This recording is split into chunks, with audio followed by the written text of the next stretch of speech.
All right. Well, we have our special guest. This man just grinds. He's an absolute Legend. grinder. Like if the Lions could take John Maakaron, he'd be an easy first round selection. Grit, determination. I mean, he's got it all. He's got some finesse too. He's got some speed. He does. And as always, brought to you guys by BetUS, Mr. John Maakaron, publisher of Detroit Lions on Sports Illustrated, the one, the only. Let's get him on here, John. What's going on, my friend? Fellas, I might be the only media left that still likes you guys. What's happening? Wait, Doc, real quick. I think your mic, a different mic hooked up. I believe. Man, okay, 1 second here. All right, you're good. And by the way, what he said is true. Doc's probably the last guy. You know what? That's why we love him. He's the best. He's been killing grind. He's probably just getting back from Indy. Yeah. Got some medium steak for the first time in his life, which I saw on Twitter, which was wild to me. I because he said that he normally does it well done. Have you boys ever went to a restaurant and ordered a well done steak? Is that better? Yeah. You sound great, Doc. This is the last 72 hours have been crazy. But yes, absolutely a great time in Indy. I recommend it. It is like the NFL circus. Everybody's there, from the podcasters to the media to guys like me for the first time. It was a circus. But to me, I looked at it like, okay, I got a taste of what it is. It is exactly as advertised. I can't wait to talk about it. It's something that everybody should do once. But I definitely wanted to stay and talk to every edge linebacker possible. And I did that, got my fill. And now I'm going to be like everybody else, kind of sit back and watch some tape and get what everybody else says. But I can't do that for 5 days straight. And evaluations, that's for all the hardcore draft fans to go in and analyze every single talent there. There's a lot of interviews. It's an amazing experience. And all I can do is hope that everybody that followed at Detroit Podcast with our tracker, we got it all covered wall to wall. And I think people liked the questions that I was asking and the vibes that I was giving off in Indy, baby. It was a good time.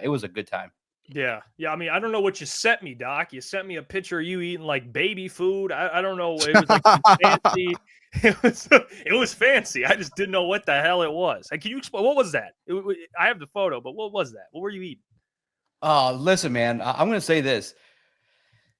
I downed so many old fashions. I don't remember who I was sending what to. There were so many contacts that I was going through. I was like, what about this? Look at this. The prospects. Who am I seeing? Who am I talking to?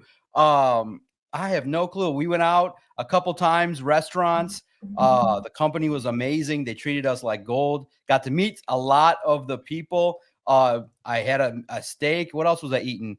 There was a lot of places you just go in and out. It was wall to wall crazy, but it is a good time it was good too. I got to meet some of the other writers as well. So I don't remember. If you send me the picture, I'll remember the story as it tied. But the first things first. Got to see the picture. Yeah. I went to St. Elmo's. I tried everything. Got a steak at a different place, and I definitely ingested the shrimp cocktail. That might have been the shrimp cocktail that clears your sinuses. But I did the full experience in the 3 days I was there, and I'm ready to talk Lions football. I think that the Lions, there was a lot that came about with the coordinators, Dan Campbell, Brad Holmes. There's a lot to talk about. Yes. And especially now too, Brad Holmes just talked to NFL Network. Things are coming into shape regarding how this offseason is going to go. Let's go, boys. What caught your attention? What'd you like? What do you want to know about? I interrupted the doc to tell you about the sponsor of today's video, and that is BetUS. You can head over to BetUS right now and bet on the odds that Carlton Davis returns to the Detroit Lions. And right now, the Lions are the favorite at plus 125. Second, the Jacksonville is plus 175. I like the Lions here. I'm going to go ahead and lock in this bet. I think Carlton Davis will return. I don't think the Lions can essentially afford, really, no pun intended, to let him go. They just can't, given they need him, a true CB1 right now. So go over to BetUS and lock it in. They are offering the Crunch Time community 150% on your first 3 bets. All you got to do is use the code YouTube150. Now, let's get back to the doc. Oh, I'll say this, and I'll speak for the boys, man. Doc, you crushed today. I mean, you dominated. Every time I open Twitter, I'm seeing breaking doc stories. Doc getting quotes, videos. We used a lot of stuff today I was like, Doc's carrying the show because we're getting clips, we're getting articles. Now we're talking to you. I'll start with something you did get today. And you asked Mike Green. I want to get to the Mike Green stuff because he's someone we've talked about a lot on the show here. I'm sure the boys, there's a ton of players. We'll start with that. The accusations, like the side stuff, the rumors. Number one, what'd you make of Mike Green being around him, getting to talk to him? And then secondly, any concern that the Lions, even though they met with him formally, that the rumors, I'll stick with that, like are going to scare them away from Mike Green? Yeah, I don't think so because here's the thing. He was forthright. It was wild too because nobody had talked about it. And today was just wild because I was out last night. I get up at 5:30 this morning and I'm going to start researching the 8 o'clock block because that had a lot of the people I wanted to talk to. And so you go through Mike Green, you do your Google search, and all of a sudden you come up with, allegation. And you're like, what's this? And you're like, I've never seen anybody talk about it. And I'm like, is anybody going to ask it? Should I ask it? I'm like, first and foremost, I learned that from reporters that you got to get there like 10 minutes early, 15 minutes early, because the media just swarms in front of everybody. And it's one of those situations where it's packed. You're like, 50 people could be right behind you. So right away, it kind of, I noticed these reporters from all over the world, they're aggressive and they hit it right away. One of the first questions asked was, hey, Mike, what about these allegations that happened at your first school that caused you to transfer to Marshall? And he's like, they were false. And then people kind of, once that door was open, they followed up with a bunch of questions. They were sexual assault allegations, but there was no legal matter taken. He transferred. There was just basically an inquiry and a question that was arisen based on actions, but nothing ever happened. Nothing came of it, but he transferred partly due to the old coaching staff kind of changing. He felt like, okay, a better opportunity would be suited at Marshall, and nothing's come of it. And he was forthright. He was candid. He's like, I categorically deny everything. And you don't hear that kind of candid answer. So for Mike Green, it's something that he was asked, like, our team's asking you about it. Yes. And guess what? All I can say is that if the Lions are researching Mike Green, there's going to be some expense that you got to go dig into the history, dig into who's saying what about him. But based on his discussion, look, at this point in time, you're always innocent until proven guilty. He denied every single thing. And at that point in time, you just got to go going forward. I just think the challenge with Mike Green, I don't think he's going to be there for the Lions at 28. I think he's a good player. I like the tape. I love what he saw, but I don't think the Lions are going to invest making a trade to move up to get him. So it's going to be interesting to see, but he was candid. It was talked about. You can go check it out and you can make your decisions for yourself. But I just think that total picture, I don't think that he's going to be a Detroit Lion. Wow. All right. Hey, way to be transparent there, Doc. I do want to ask you today, you actually, within the last couple hours, you said you had spoke with some people and you had put out how Myles Garrett or the Detroit Lions actually reached out to the Cleveland Browns about Myles Garrett. They obviously didn't return not just Detroit Lions calls, but anyone who reached out to them about Myles Garrett. How do you see kind of this situation playing out with Myles Garrett? And then even like a step forward with that, Doc, obviously the last 48 hours, Brad yesterday mentioning like, hey, it's probably not realistic. Do you see if that opens the back up, Brad kind of pursuing that again? And then if not, and it doesn't open up, how do you see him approaching this edge position after kind of hearing everything this week? Yeah, I want to set the table for everybody because everybody gets into their camps. Everybody gets into they blend their facts with their opinions, and then they start making judgments against people that are giving their opinions on what they want. First and foremost, boys, I take it and I believe that you, me, everybody would want Myles Garrett. If you're sitting there going, if you can't formulate the opinion that the Detroit Lions need Myles Garrett, something's wrong with you. Now, there's some people that automatically go to, well, how realistic is it? Well, here's the thing, guys, okay? Brad Holmes is not trying to pay top dollar for Myles Garrett. So there's one camp, okay? And here's the thing that these dollar store people that give their opinions on Twitter that aren't worth a damn don't understand is one side has the price they want to pay.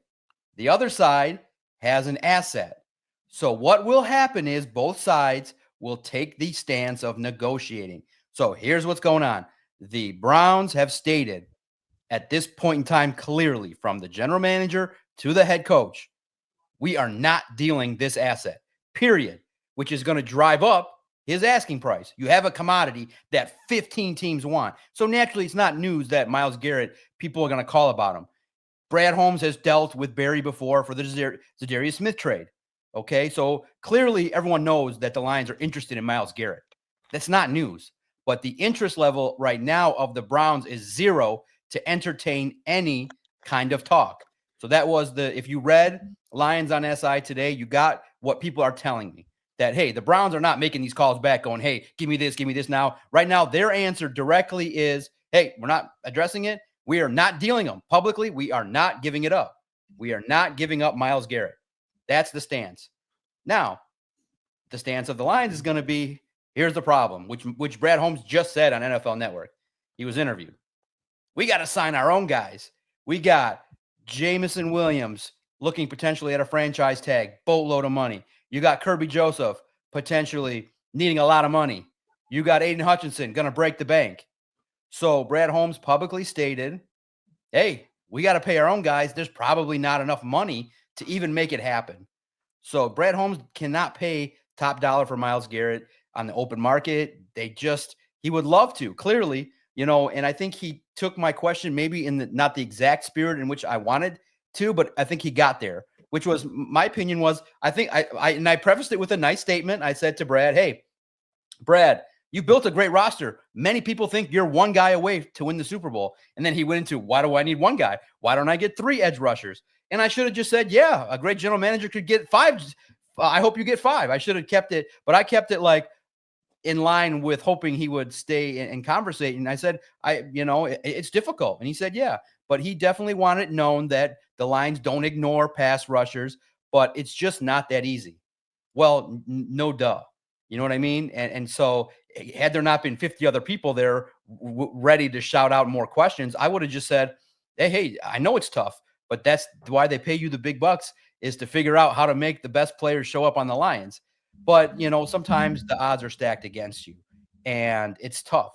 But guys, the door is not closed on Myles Garrett getting traded. All right. Teams will start to, when their rosters start shaking out and the desperation's there and the calls start flowing, the offers will start getting made. Okay. And then Andrew Berry's going to have a task because he's going to have a player that's not going to show up. So typically it lends to my opinion that he's going to be traded, but not to the Lions. I just don't see it happening because of the cost of what's going on. But I do think the Lions are interested. They know they need a pass rusher, but there's a chance that they could get one deep in this draft. So everything's going as it should.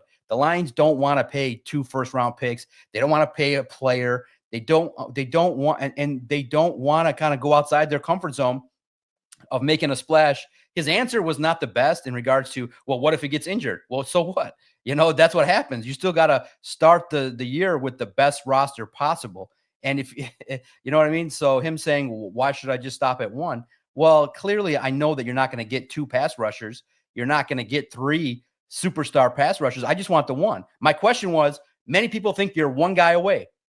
And I just think that he can't do that. He can't say that. I get the professional reason why. If you say that, then it's like, okay, we're all in. And he has to worry about injuries. He's got to worry about so many different factors. What if there's a fit? What if there's not a fit? So he's never going to say, hey, we're 1 guy away and this is the guy, because that puts all the pressure on Myles Garrett. It puts all the pressure on the Lions. They don't want to put it like that with one of the early questions from me, but I asked a point blank question. I think you're 1 player away. This is why I think you don't have a Super Bowl team right now. As constructed right now, this Lions team is not a Super Bowl team, but they got an offseason to try. But guys, go check out what the story was. Simple. Everything Brad Holmes said about free agency, or what he told NFL Network. And it's clear right now, the priority for the Lions right now, the draft and paying their own dudes. Once that gets settled, now here's the question, and I'll ask you guys and we'll talk about it. Are you willing to sacrifice a potential dynasty for Aiden Hutchinson to make $45 million a year? It's a tough conversation because he's a defensive player of the year candidate. But if you're gritty and you're a GM that's a little bit of a hard ass, you just say, Aiden, you don't get a contract. Sorry. We need 3 other guys. and you don't do it. Jameson Williams, sorry, you don't do it. But it sends a bad signal. It's tough to do, but at the same token, the free agency situation is not going to be big spending to the degree that people want, because of the fact that the Lions players, they're good players, they're all getting fat checks.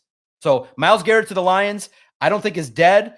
Unlikely, very unlikely that it happens. It would go against a lot of things. And just, you guys are seeing it logically. The Lions don't have unlimited funds to get everything, but once the season starts and Myles Garrett's not there, the leverage shifts a little bit toward the teams that are trying to get him. Hey, I think that's a very fair stance, Doc. We just talked about Myles Garrett. We just talked about Mike Green. On the flip side of that, now teams are going to be having to be saying, okay, now we got to try to stop a Myles Garrett or a Mike Green. Every team in the NFL that needs an edge rusher is having the same conversation. I think the real answer is, how are you going to block these guys? I think offensive line is always extremely important, but with how much the front seven has been emphasized this year, offensive line is going to become a little bit more important. So how do you think the Lions address that in the draft? Because Brad Holmes usually walks out of the NFL draft with an offensive lineman. I know they haven't met formally yet, because offensive linemen, I don't believe they've had their media day. You can correct me if I'm wrong, Doc, if I missed out on anything. But where do you think the Lions approach the offensive line in the draft? Do you think it's early? Do you think they try to get depth late? Where do you think Brad goes with it? Oh, you set me up like a layup, partner. Well, first, happy birthday to you. I think I got it the day of. Congrats, you did. Another year around the sun. I value your opinions and your willingness to take stances and debate people. It's great. Congrats, man. And look, I got a crush. I found a lineman that I like, that has not given up sacks, that comes from the factory, and one that I scouted already. Josh Connerly is sick, and I hope he's there. He is a player that can do a lot of good things. Recently mocked, I think he was at 26, 27 in Kuiper's mock draft. Goes to Oregon. That's where Penei Sewell was. That's an offensive line factory. I love what I'm seeing. Only gave up 2 sacks over 3 years. Right now, it's projected to the Rams in a lot of mocks. But if he's there, I think he can do a lot of different things, and he can be somebody that can help this offensive line. I do think there's players that could potentially be there for the Lions in the first round. Now, that's the thing too. That's what's going to be fun, is that we're talking early. We're going to get some names, and I'm looking at I can't wait to see how the drills shake out. But there's some great players that this Lions team can stack, and I do think there's going to be some potential additions in the draft from the offensive line that Brad Holmes looks at and says, okay, it's interesting too. Do they wait and see if you can stopgap it and see if the Rams just simply cut Jonah Jackson, you bring him back? But there's a lot of options for the Detroit Lions. First and foremost, the right side I think is good. I think that Christian Mahogany and Penei Sewell, you're good. Now the question mark's going to be, are they going to start to look at the left tackle spot? Are they going to say, hey, is Taylor Decker's days numbered? Do we need the left tackle of the future? Do we start that process? Where's Manu? So there's going to be some things that potentially are going to need to be factored. But there are some linemen in this draft that people are going to talk about that I think will have a great opportunity to be a member of the Detroit Lions. I just almost certainly would expect at least one of the picks will be dedicated to the offensive line. I would not be surprised if it's in the first round. I know everybody thinks edge now, right away, pick 28. I would go there too, but man, it was one of those deals where I was excited to see. There was a prospect that just kind of made everybody wait. It was crazy this morning, but I'm very curious about, and I think it was, I'm not going to pinpoint it, but there was a lineman that I just watched film on too, Gray Zabel, that is also very much a solid player that a lot of people are talking about. But you're absolutely right. The offensive line is a concern just as much as the defensive line. It's critical for Jared Goff. You guys know it. So it will be addressed, I think, most likely in the draft, but I would not be surprised as well, a low-risk free agent as well, too. That's affordable. Yeah, I mean, Doc, I want to ask you, and look at the new background. Huh? You like that? Come on now, I had to update that. I want to ask you about the linebackers, because they met with a ton of them, a lot of outside linebackers. And I think, to me and to the fellas as well, we talked about it, maybe foreshadowing a potential Derek Barnes departure, or do you think they bring him back and still draft a linebacker? Where are you? And maybe even a linebacker in the first round. Where are you at on all those things? Yeah, well, first and foremost, I think Barnes is going to have an attachment to Detroit because of Anceloni. We've talked about it. I think that clearly Kelvin Shepard being the DC, it's going to favor Derek Barnes coming back. But yeah, he's coming back from injury. But man, the guy that jumped off the pitch, I think everybody's talking about, and you saw the eyes from Terry and Arnold. So that means he's on board. Dude, you turn on the film 5 minutes, you're like, whoa, Jihad Campbell, add the Campbell department. That dude, 117 tackles, 5 sacks, 12 tackles for loss, willing to play Mike, Sam. He's being talked about when you talk to the scouts and people that looked at his film at Alabama. They're like, that dude can do it all, and he's willing to do it all. And he impressed everybody today in his talk. So I was just like, wow, this dude jumped off the page. This is what you come to the combine for, to start learning about these guys. And then you start seeing, oh my goodness, what he can do out there. A guy, and here's when you guys start to look, the blessing of having the opportunity to sit down with Kelvin Shepard for half an hour. The versatile Lions like guys that are not just, hey, this is a will linebacker, this is just a clear Mike. If you can do many different things, that's a guy you maybe could say, hey, maybe package a pick for and move up if you need to, because he's got it all. I think he's going to jump off the page. And hey, if you guys are just starting, because I know these fellas are hardcore, they're looking at it all day, every day. If you're just starting to know who's interested in things like that, just go to our tracker. The guys even shared it too. If you go to Crunch Time, their Twitter page or the Lions on SI site, we have a tracker going live every minute of every day. If there's a meeting we know about or someone that we work with tells us, hey, it goes up, you'll know at least who the Lions are preliminarily looking at. So those guys potentially, there's a chance, could be drafted by the Lions. It's solid. It'll be up. It'll be updated regularly. So refresh it, peek at it, and then start watching the film. But Jihad Campbell is somebody that's interesting. But it's going to be a tough competition because there's some guys a little bit ahead that the Lions like, but there's always room for a nice draft pick. I think, you hope Malcolm Rodriguez and Derek Barnes come back healthy, but there could be some surprises as well. But I think Derek Barnes ends up being a Lion, and I would not be upset at all. And if you guys are watching, if you guys get out there, when he's out there, Jihad told the reporters he's excited to show that his footwork and ability to cover in space, that was his desired goal for his workout. So pay attention. Many people say you're getting a Swiss Army knife linebacker that could do a lot of different things. So if you guys get out there, highlight his name, enjoy his workout, because he's got something to prove. Basically, he looks like a Lion right now. Yeah, Doc, can I just, you were not even just talking about the players, but obviously all the coaches spoke yesterday, and Yep. I don't know how many people actually saw, but Kelvin Shepard and John Morton both spoke kind of to the media. It seemed like it was kind of the smaller group there at some hotel or something, I'm sure, Doc. What did you take out of those meetings and kind of hearing, especially I would say this with John Morton, because we know kind of what Kelvin's about and what he's going to bring, but with John Morton kind of being a new piece to this offense and this coaching staff, what are your thoughts on what you heard from him yesterday? Yeah, it was great. Yeah, it was in the convention center. It was a nice opportunity to sit down in a more informal setting, but it's still in a media session where we all sat around and fired off kind of the questions you would expect, like your philosophy, your mentor, and stuff like that. It was half an hour and it was very insightful. Basically, it's like an opportunity for them to get to know us. Kelvin knows everybody. So it's a little bit more of okay, this is your job now. You have a different title. So we need to learn a little bit more about you and what you're thinking about your philosophy and stuff like that. So a couple of questions I asked Kelvin were, okay, we just saw, and he gave me the standard coach speak, but it was good. I said to him, okay, what's your philosophy about blitzing? Like, tell me, what do you think about aggression? Because I just saw the Eagles win the Super Bowl without blitzing. And he's like, John, it's one of those deals where I'm a coach that, just like everybody else, I'm going to tailor a scheme. It's not about the scheme. It's not about what Kelvin wants. It's, hey, first of all, I need to know who's on my team, and then I'm going to learn what they do well, and then we'll go from there. And so, but I do think that he's going to want to, first and foremost, really address the linebackers and make sure they're on point. I do think the Lions front four has to be improved. you have to win more. You have to blitz less.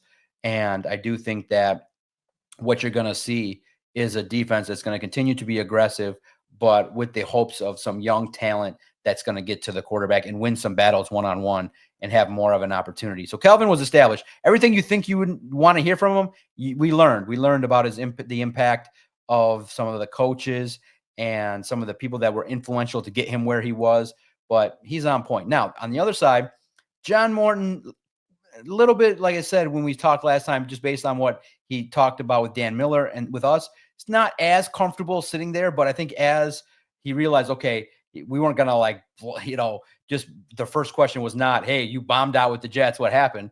It was more like, a little bit more easing into it, but he was candid and he was honest, and he's more of the, I don't want to say I'm saying in the way he presents himself, he's more of the traditional coach that kind of would prefer to be in the background and not be all up in everybody's business, like talking. Some of his answers were shorter, but I fired off like 5-6 questions. I said, hey, what's it going to be like working with Jared Goff in his prime? He's definitely excited. I said, hey, you got a lot of mouths to feed. You got a lot of people on offense to kind of get the ball to. He's like, I got to tailor an offense that's going to get to where it needs to be. And then I asked about Jameson Williams. I wrote about that, the answer specifically to that. But John Morton just wants to keep, but here's the thing though.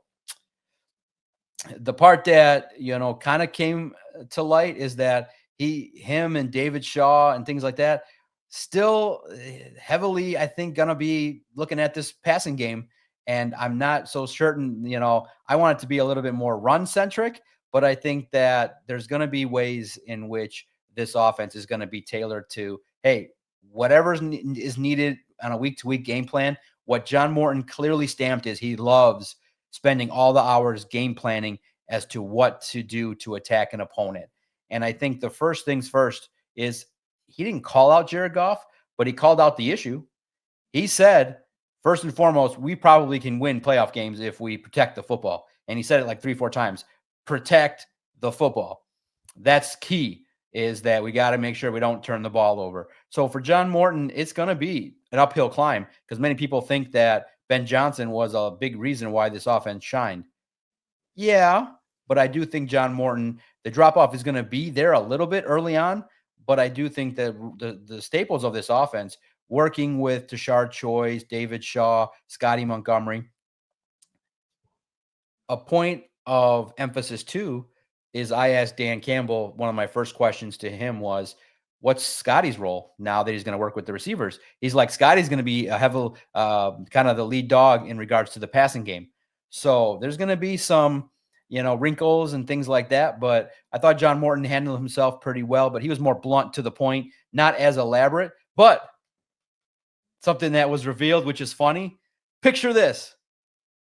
20 years ago, the fastest combine runner at 4.39, which he said was 4.36, in a mullet in old school attire. Yeah, Johnny Mo had wheels. Morton He had wheels. The fastest runner at the combine. So go look it up. He said it's funny. He said, yeah, he has the distinction of being a speedster in his younger days. So it was a good interview, a good opportunity to learn about the Lions OC. And I do think that he's got a taller task because he's got a lot more talent to work with. So it's a big risk that, people, and he did address the Jets situation. He said, I wasn't ready. I didn't have the ingredients. I got the ingredients now. Let's go. Yeah, Doc, I didn't know the Johnny Mo show had wheels like that. Not going to lie. Could be keeping up there with Jameson Williams. Going to ask you a similar question kind of that I did last time. And I know you're going to be all over this one because we've been through the discussion last draft a lot. And I know you already kind of hinted at it. I asked you about offensive line last time. What about wide receiver now? We're looking at Tim Patrick possibly leaving, could possibly stay. But I don't think Tim Patrick is somebody that's a long-term option. And you also have, unfortunately, the reality of the question of, are you going to re-sign Jameson Williams? Because if Jameson Williams wants to be re-signed, it's not going to be cheap. It could be a Jamar Chase, T. Higgins type of scenario. The Lions don't have that type of money that even that Cincinnati's pulling out right now. So when you look at this draft, a lot of wide receivers. Are there any wide receivers you like that are kind of going under the radar? And where do you think they attack that in the draft? Same thing I kind of asked you. Do you think they go early on or late for depth? Yeah, no doubt. Well, real fast to a tour. Guess what, buddy? I can confirm that he said that. He didn't say Jared Goff is the reason we lost, but he talked about turnovers. And guess what? I got it on tape. So yes, he did say it because I was in the room. I was there. You were not. So he said, Talk to him, dog. we cannot turn the ball over. So let's infer, genius, what that meant. Clearly in the play. And he said, man, we could have been in the Super Bowl. So what is he talking about? He's talking about the playoffs. So let's pull your head out of your ass and stop being a homer. He did say that. He did say that. And let's be clear, Jared Goff knows it too, because I'm going to ask him the first time I see him next time, hey, how much did those turnovers eat at you in that? So he's got to step it up. And everybody knows it. Jared Goff's not going to hide from the fact he turned the ball over too much. Clearly, John Morton said it 5 times, 3 times to us and twice to Dan Miller. We all know that Jared Goff was a big part of why they lost. Not the whole reason, but he was a big factor. And I just think that let's not hide away. Jared's not hiding. He knows where the situation lies in regards to where this football team needs. And remember, John Morton emphasized, he said, yeah, let's get back to, hey, we need to kind of, we need to make sure that we don't turn the ball over. So, and that's why I'm hoping that they run the ball a little bit more. So we'll see. Now, wide receiver is interesting because I did have a chance to have the last question with Dan. I wanted to ask about what did you think about the offensive skill positions, but I think that he kind of blew it off and said, hey, I haven't looked at it yet. I'm curious to see if they will draft a receiver. I think they like what they see with Jamo Amon-Ra and Tim Patrick. There are, I think it's not the best receiver class. I think that the rankings of depth people are looking at right now are they love the defensive line, they love the tight ends, and they love the depth at running back. So it's going to be interesting to see in regard to the wideouts that get drafted. I'm not so certain that that's going to be the priority, especially with a new coordinator, is to develop one, especially with what you got. But it's going to be intriguing with the draft where the certain positions are going to go in regards to wideouts. It's interesting. I tried to also ask Dan about Travis Hunter. He wanted to, he blew me off there too. So I was like, man, one of those deals where wideout's going to be key because you look at it too. Everybody needs young players to restock, right? But at the same token, the tough part is that Jared Goff takes time to develop. It just takes a little bit of time with the chemistry. You're going to have a new offense. So are you going to be willing to go up there and do that? And outside of that, I'm just looking at real fast. I know a lot of people, the buzz there was about Ashton Gentry. People are looking at him in regards to what he can do. The situation. I think he's a first-round pick, Doc. Top 15 pick, Ashton Gentry. Okay. I do. Everybody has him as a top 15 player. Everybody has, a lot of these, edge rushers going and doing their thing. I do think that he is, I think the player that everybody was talking about that's intriguing, but I feel like it's not really a lion is Emeka Egbuka. A lot of people are talking about, what he can do. I think he's going to be there maybe in the late first round, second round. I don't think he's going to be somebody the Lions are going to target. So, it's going to be interesting to see as I think the wide receiver position will be intriguing to see when the talk comes as to who meets with the Lions. And that's the position probably, especially with quarterback too, the position where we want to see the numbers at the combine. We haven't seen them yet. The workouts start tomorrow, actually. So I would be surprised. I would be surprised if they drafted a receiver, especially early. I think that they would probably wait because of just the development, the time, and you realize this offensive guys is plug and play. I think the need is offensive line. You could get 2 of them. And you maybe look to free agency and see what happens if you can get somebody affordably. But a draft pick is tough because of the development. It takes, I think you probably could, it's fair to say 2 years to one of those 2 years probably to even get the rhythm needed. Look, it took Jamo, who's a first round talent, a season and a little more to be able to acclimate. So I would be a little bit surprised. I think it's a lower priority on the Lions draft board. Well, speaking of a high priority, but the player, I from what I've seen, the Lions fan base a little split on. There's a a portion of people that don't believe the player's worth a first-round pick. There's a portion that believes he's the perfect fit. Jack Sawyer, he met with the Lions formally. What have you got to see from kind of being up there, seeing Jack? I think this week, Doc's a huge week for Jack. He's a fringe first-round guy. If he has a big combine, I think he can certainly sneak into that first round. We all love him. What do you make of just being out there seeing him? Because you're stuck in a rut. I like I said, he's a winner. And he's somebody that I think has the grit mentality that Dan Campbell would like.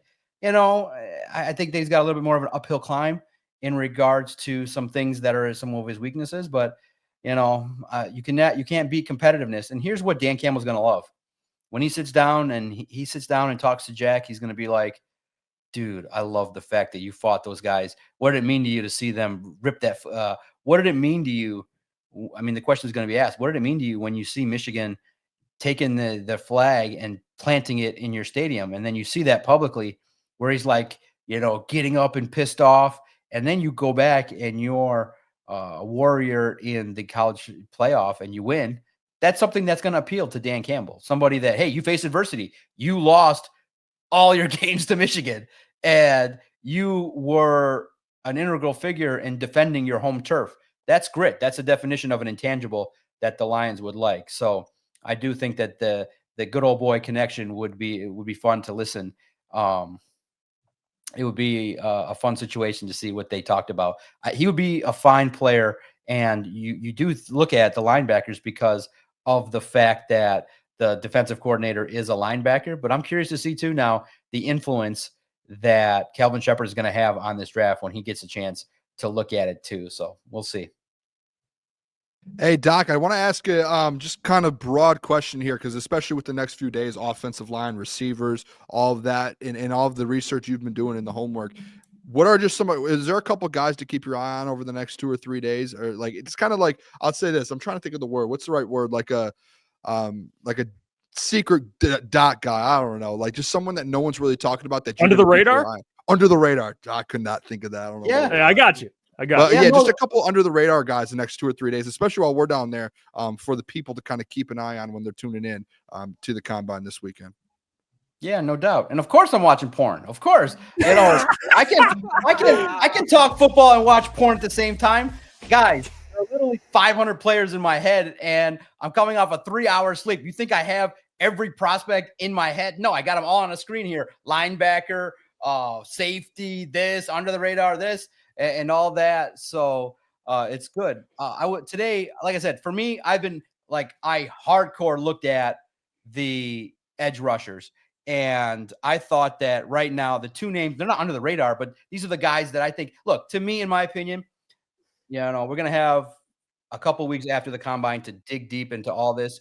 I think that you guys are going to love and see all the players and get a deep knowledge. But I looked at 2 players that just caught 3 players really that caught my attention.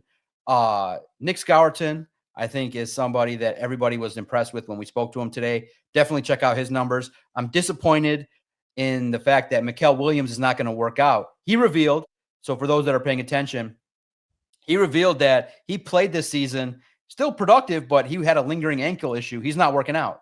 So I love him. I mocked him actually to the Lions in the Sports Illustrated beat writer mock draft, had an opportunity there. But the guy that everybody's talking about in Indy, and everybody's like, whoa, wait a minute here.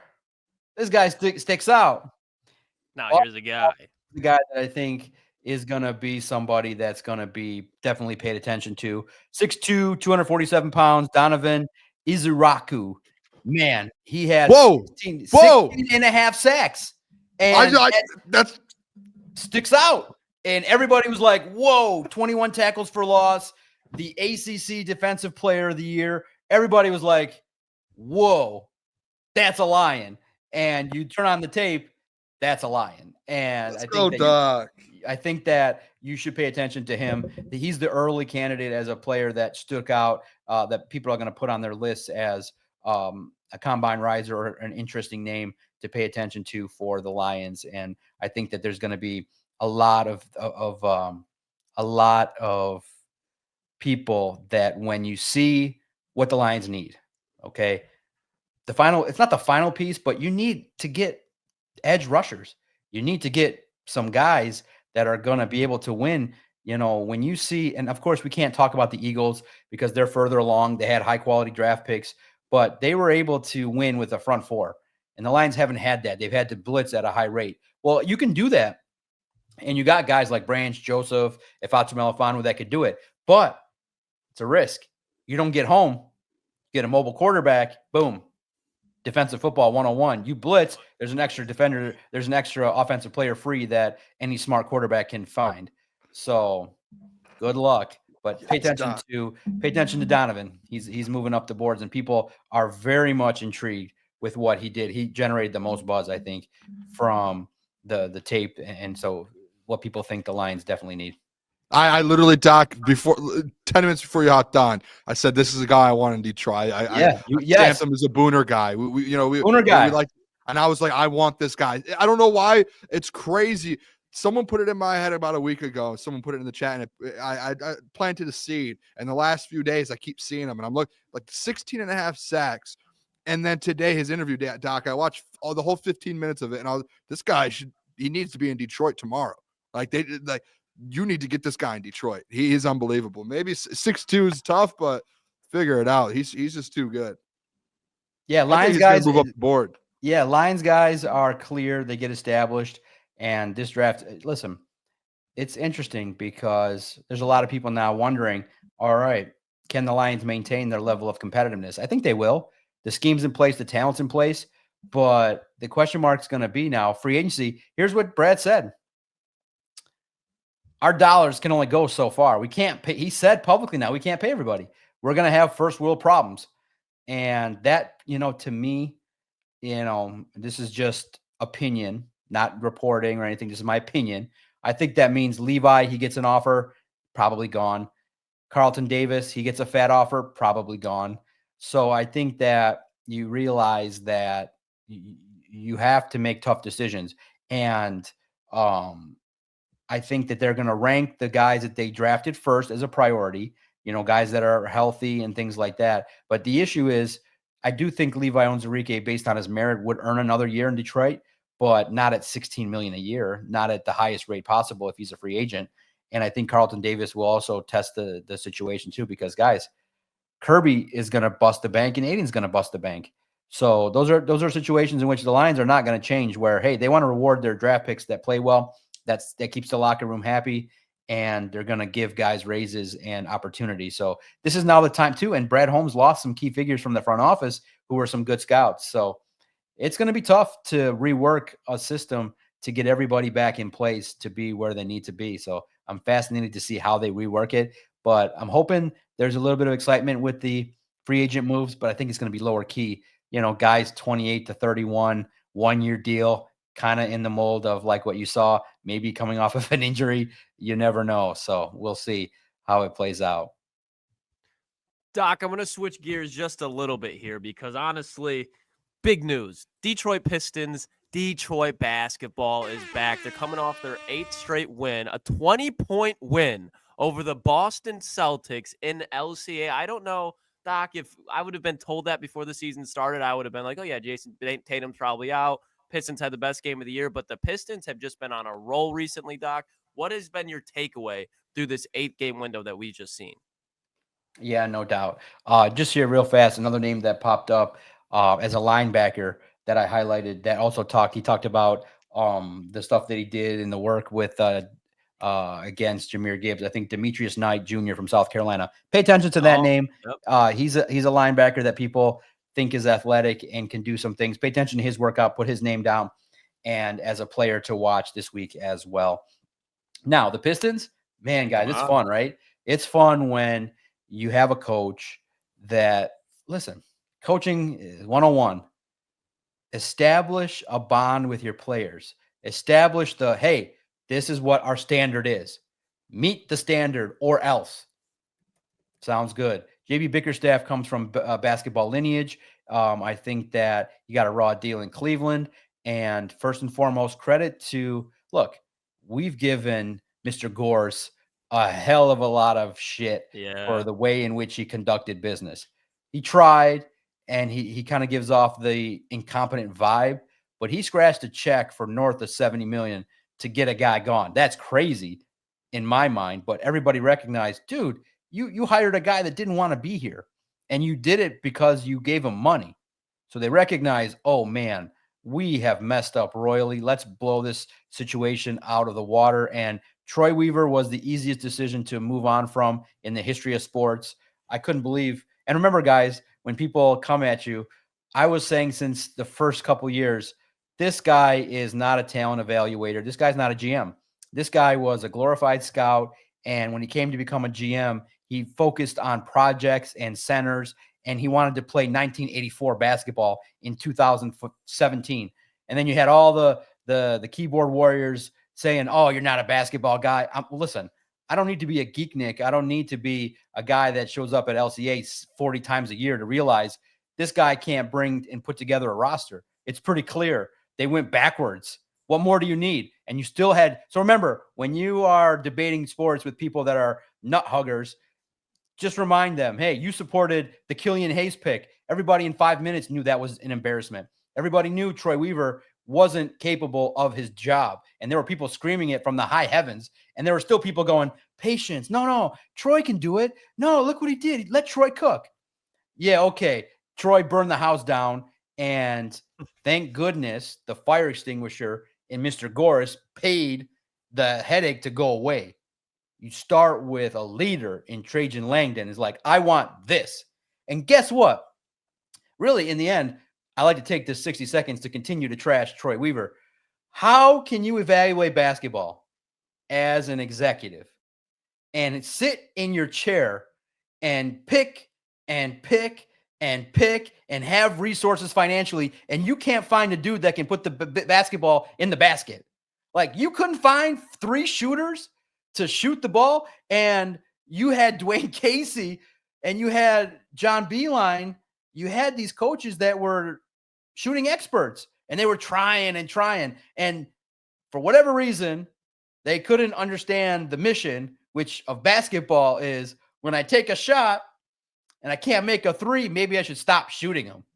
Well, guess what? Trajan figured out the secret. Hey, let me get a veteran that can score. Hey, he looked at, he was clicking the button like me, like this, right? He wasn't looking at porn, maybe like someone else.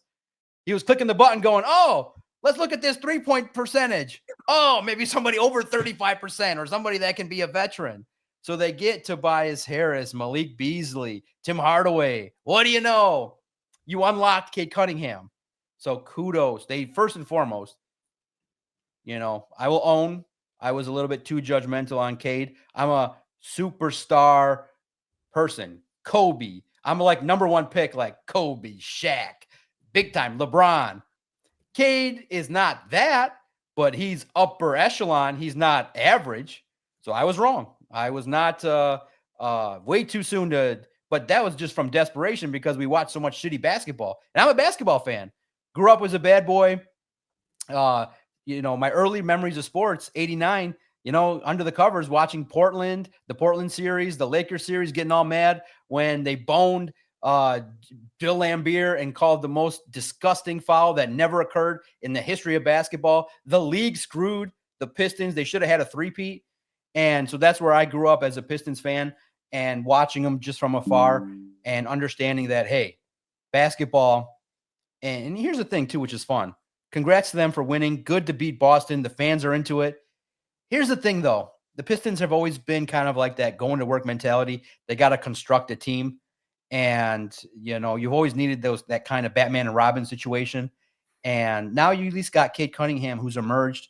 And now you just need more support around him that's young and talented. And I think Duran and Holland, those are young guys that I think people are gravitating towards. And this group is, guess what, guys? Relatable. They're gritty. They're nice. They play good team basketball.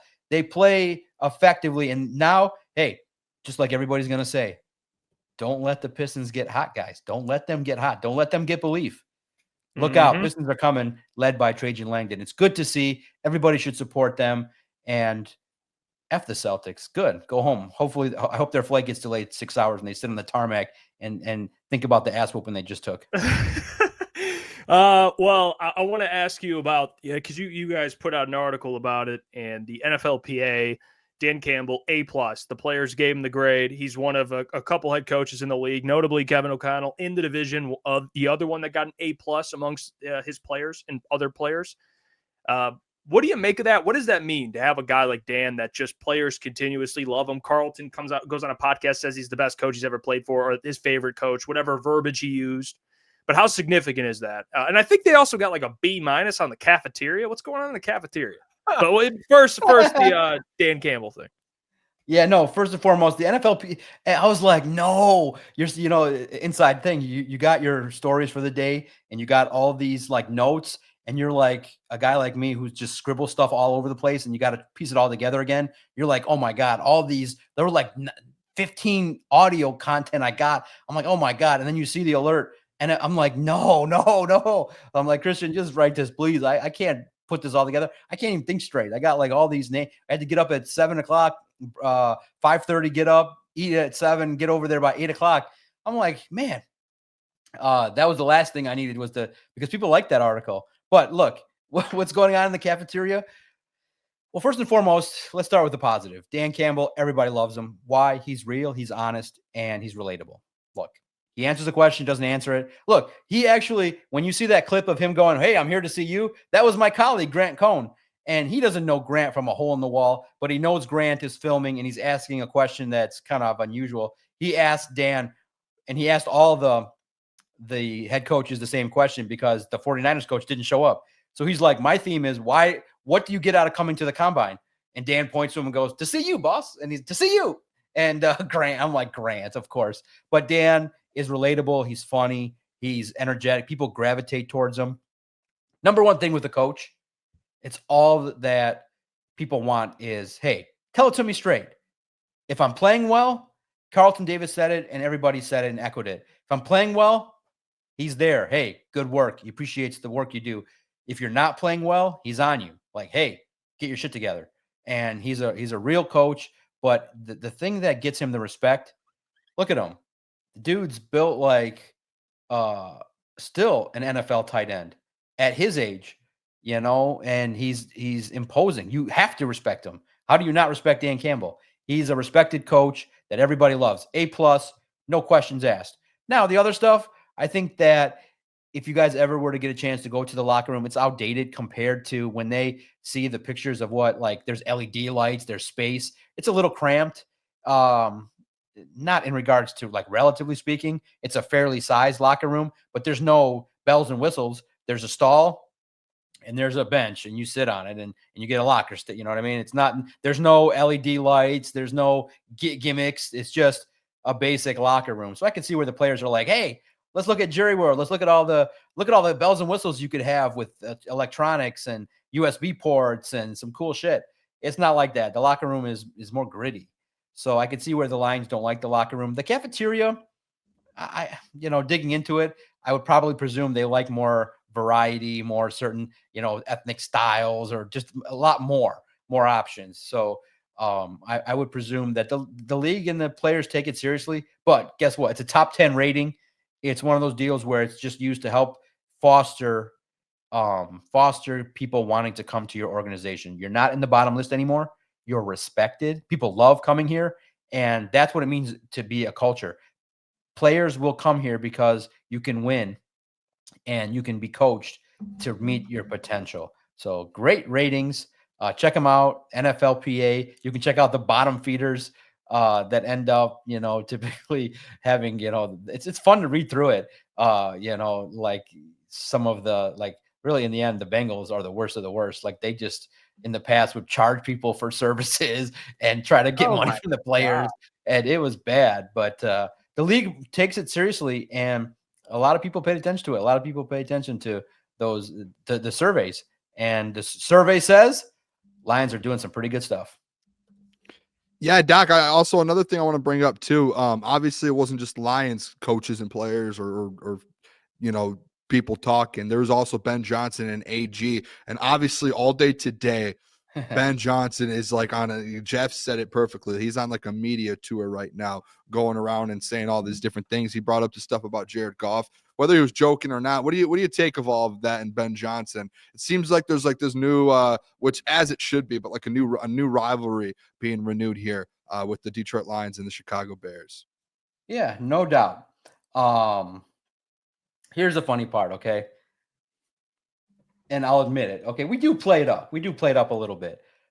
In that, yes, it's true. It's not like he's directly saying Jared is slow, Jared's a stiff. Okay, but listen, okay, here's how I read into it as I was, because I knew we were going to talk about it, and I knew everyone, people want your perspective on it. So here's the doc's perspective, because I think I only relate to Ben Johnson in this way. If you know me as a person, you know that we're gaining respect in my circle if I talk shit to you. Like if you see me walking, typically head down, just focus, doing the things like that. I'm a reserve guy. I'm a Pisces, slow to trust. I like to keep to myself. I handle business. I light up when I do these podcasts. I enjoy these talks, but I'm just a regular guy. When we start getting into friendships and we start developing closeness and we're friends, I start talking shit. And the funny part is, you guys would know, the media in town don't know how I think. They probably think I'm like a dickhead. So I haven't seen the Detroit news beat writer in like 2 months. So I just walk over there. He never says hi to me. So I walk over there and I go, "Man, I'm sad with you." And he looked at me like I was serious. He was like, "Why?"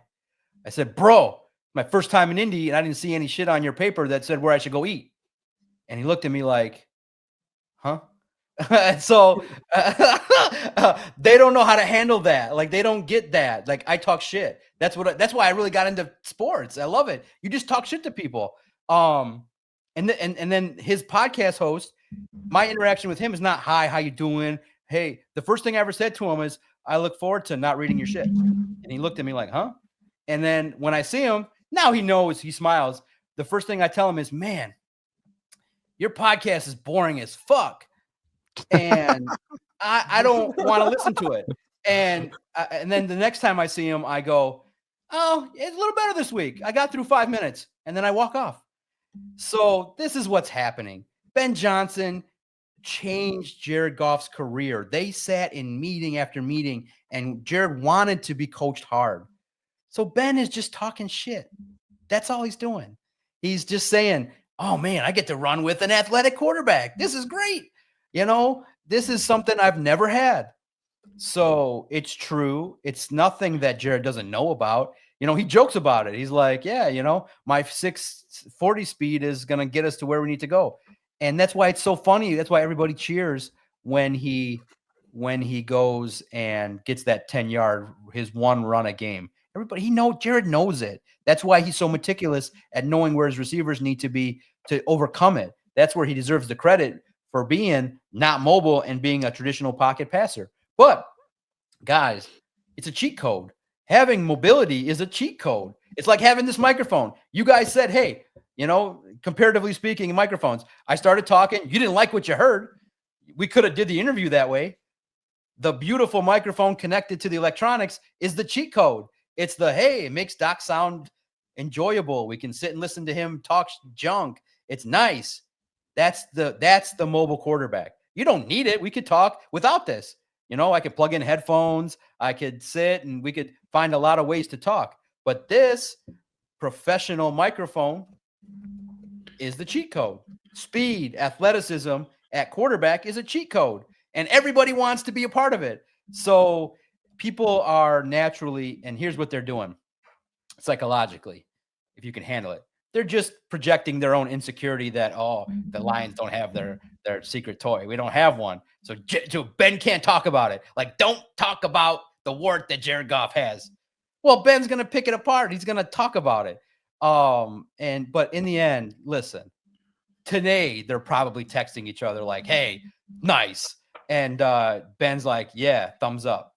That's what true guys do. The guys in the media don't understand that. They just, want to type and write facts. They don't get they don't want to sit there and do that. But it's fun to do if people understand. Now, some people will look at me and just be like, that's an asshole. That's a dick. He's this way. But if you know me and you know what I'm about, do anything to help anybody, do anything, give you the shirt off my back. But I want to talk shit. It's fun to do. And if I know something about you, oh man, it's fun as hell. The funnest thing to do is to have a group chat with people you trust.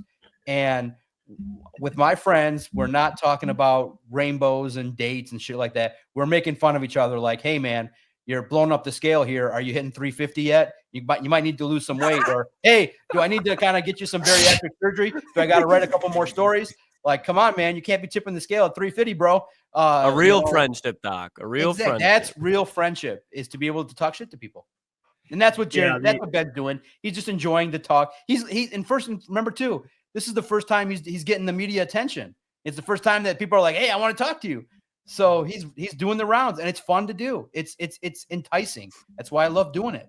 It's enticing to sit and talk and say whatever you want and take jabs at the people you care about. Oh, trust me, Jared is not soft either. He's going to take some jabs too, especially when next year the scoreboard will read Lions 35, Bears 20. That will be nicely texted to Ben Johnson from the Lions. No doubt about it. Well, we appreciate you, Doc. We'll be there tomorrow, so we'll be leaning on you. And you do talk shit, I can confirm. And we love it. I mean, that's part of friendship. Accountability and talking shit. So we love that. Guys, check out Doc. He's been doing a great job. The amount of articles you've posted today and content you've posted. Guys, check out Doc on X at Detroit Podcast and check out Detroit Lions on Sports Illustrated. We appreciate you always, Doc. Yeah, no doubt about it. And hopefully, Jeff, with your continued pursuit of grinding and doing the Jeff Iafrate show, you can get out of the 1-2 slot room and you can start playing in the $10 slots. I know that the cheap bets you were making in Vegas are not going to move the needle. But listen, keep grinding, and eventually you can gamble like a real man. Yeah, no. He said like a real man. No, Doc's right. I am not a big gambler. There he goes. Yeah, no, It's all right to be frugal, Hefe. Don't forget, this interview is brought to you by BetUS. Hey, what's going on there? It's Jeff Iafrate. Appreciate you for finishing the video. You can check out one of the videos here suggested or show support by commenting, liking, and subscribing. And buy your merchandise, FisherCTSports.com.